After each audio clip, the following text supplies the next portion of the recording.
Hey guys, we're taking a quick break out from filming our epic 31 days of Travel with Rick's coverage of the Epcot International Food and Wine Festival because, hey, it's Halloween. Happy Halloween, everybody. We have had a great time at this festival. It has been amazing. We've got 30 days in, but today is October 31st, and it's become our tradition to do something for Halloween. We promised you 31 days of Food and Wine Festival. We're gonna make it up tomorrow, November 1st. Got one more day, Canada. Our good friend Ryan O'Ken will be back to tell you all about the Canada marketplace. But right now, we gotta get to Key West. David, hey David. David, it's getting a little spooky in here, John. I don't know if I like Halloween on Travel with Rick.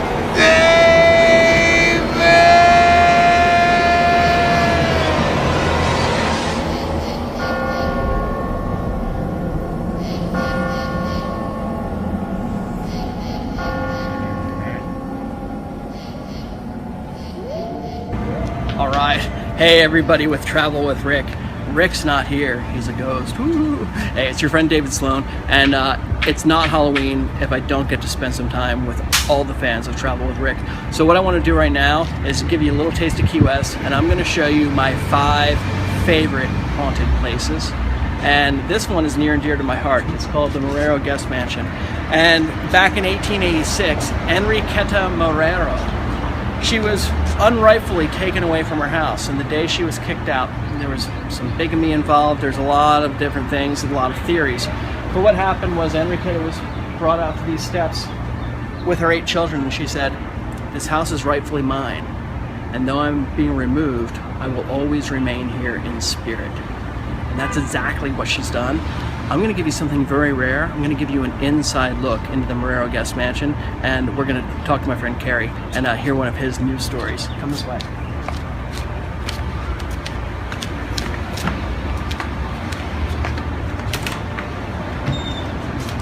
Come. I'm here with my friend Kerry. He's the manager here at Marrero's, and he's kind of taken over where Enriqueta left off, and you thought her spirit around, right? Definitely. Can you tell us one of the more recent stories? One of the things you can yeah, just a couple weeks ago, we had a guest stay in room 15, which is on enclosed veranda space. And 2 o'clock in the morning, she could hear footsteps. It sounded like they were in a distance, and then they would get closer and closer. And it sounded like she walked through the room and kept going. And it wasn't until the next day that I explained to her the history of the house, to where she's actually sleeping on what was enclosed veranda.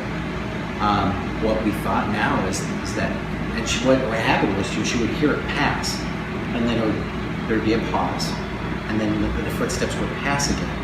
And what I think it is someone walking around the house, and it's a repeated event from maybe someone comforting a child, walking in the middle of the night, maybe on their shoulder, comforting them or something. And Enriqueta had 8 children. She did have 8 children.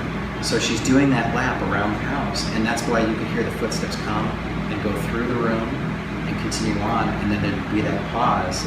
There was actually one point, she said at one time, she could hear the footsteps going back and forth, like they were pacing. So that's kind of what I think it is, but it's pretty interesting. And you have coins left for you as well, right? Yeah, back when I was doing more of the maintenance side of the house, I would clean a room, completely sweep, mop, do the whole 9 yards, turn around to shut the door, turn the light off, and there'd be a penny sitting in the middle of the floor, and I just cleaned the floor. So that's one of the ways that they let us know. Yeah. Now let me ask you this: there used to be, is the chandelier still hanging in the front here? yes, it is. Does that still? It used to be when guests came in, if something, if Enriqueta Well, didn't want somebody in her house, the chandelier would swing back and forth. Does that still happen? It does happen. We had the house tenanted in December of 2014. When they took the tent down, obviously there's gas in the house, and they won't clear the house until they have proper readings. So they were just starting to drop the tent material. No one was in the house, and it was a perfectly calm day, and they dropped the tent over the front of the house, and the chandelier in the front hallway is swinging back and forth, and we could see it from the street. My wife will not come. Now, I heard that when it was being tended, it really stirred up Enriqueta's ghost. And I believe the house next door. She did. She went to the house next door. Pictures were knocked off the wall. Yeah. They lost all the memory in their phones and their computers. That's what I heard. I heard she swept out here when the place was cast, and next door just came through. But she's back. She's back. Things have calmed down. I think she realized that we were doing what we needed to do to protect the structure of the home. Yeah. And she's definitely here in spirit. This is one of my favorite haunted houses to have people stay, and I have my parents stay here a lot when they come. So all the Travel with Rick fans out there, if you want a haunted hotel, number one on my list is Marrero's Guest Mansion. It's located on Fleming Street right here in Key West. Enriqueta's going to take good care of you as a period. Definitely. So this is one of my other top 5 places. This, of course, is Key West Island Books. Yes, we still have bookstores in Key West. The reason that I like stopping here, it's probably one of my friends who's haunting the place. There was a guy named Marshall. He owned the store for a long, long time. He'd be spinning his grave if he knew that I was talking about him. He's probably here. But this is a really cool place. What ended up happening? Hey, Barb. Hey, come over here. Can I get my headdress first? No, I was just talking about the ghost that's in this building. Oh, snap. So, come, tell me. Scared the crap out of us. He seems to have gotten a little more used to us now. We're doing better, but he was haunting my dog big time. It was uncool. And the batteries, the watch batteries, right? Crazy. It was unbelievable. I would clean them and clean them and clean them, and every day I come back and there'd be more. I mean, dozens of little tiny watch batteries, which we never sold. And I had the carpet professionally cleaned. They didn't fall from the sky. Now, what you need to know is that Barb's the proprietor of the shop right next door to the bookstore. It's an awesome place when you come down to Key West to check out. But that used to be part of the bookstore. And when they condensed down to just half the size, she took over what was the bookstore. And when things were happening, I went and I asked the current owner over here, I said, Marshall ever have anything to do with batteries? She goes, oh my God, he used to hoard batteries. Particularly watch batteries. So tell them what you did to look, I have goosebumps. I know, Actually, I really do. I It was terribly frightening, to be honest with you, because he was mad at he didn't like my dog, apparently, and that's an issue, because I love my dog. But it seems to have gotten better. Anyway, I didn't know what to do, and so finally I bought like a massive quantity of watch batteries. And I called David, and we put some of that eggshell business around, and I talked to him. I asked him to please be nice to my dog. And things do seem better. I haven't found any batteries on the floor in a long time. Did you go? Well, I didn't do that. I've seen the right thing. It's always good to share. We've got all kinds of spirits in Key West.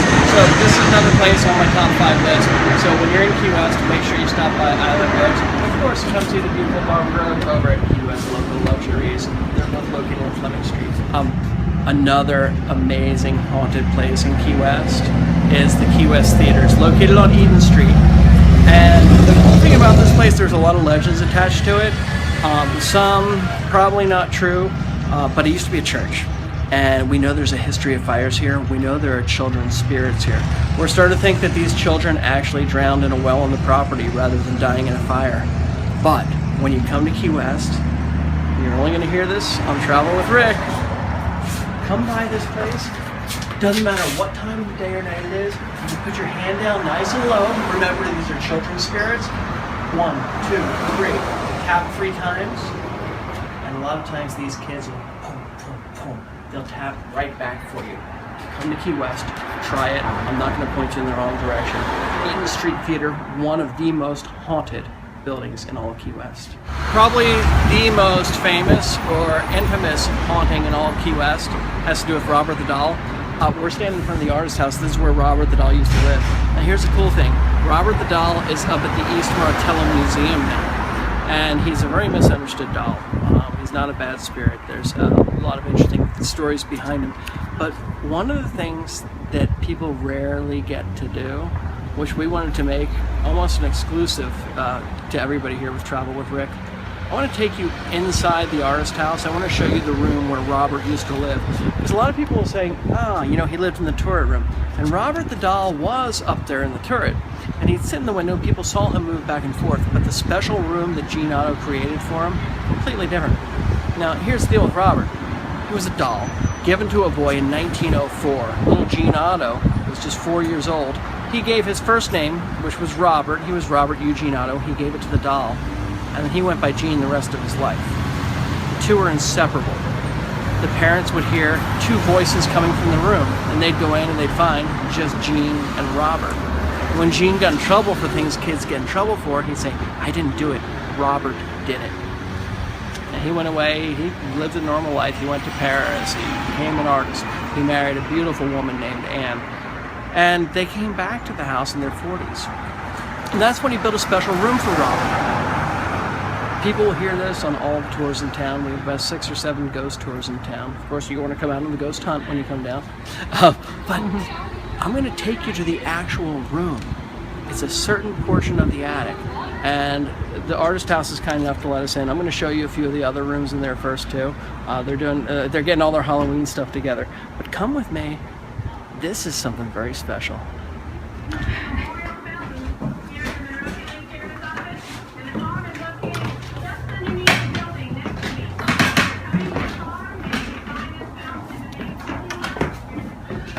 Now we're going up the stairs to the turret room, which looks out. And this is where Gene used to do his artwork. The room apparently was built as a playroom for the kids. And if you look out, there's the view that Robert the doll used to have when he was with Gene when they were painting, looking down at the people below. So again, this is a very rare look that you get here with Travel with Rick. But come by, stay at the artist house, and you can have this view all to yourself.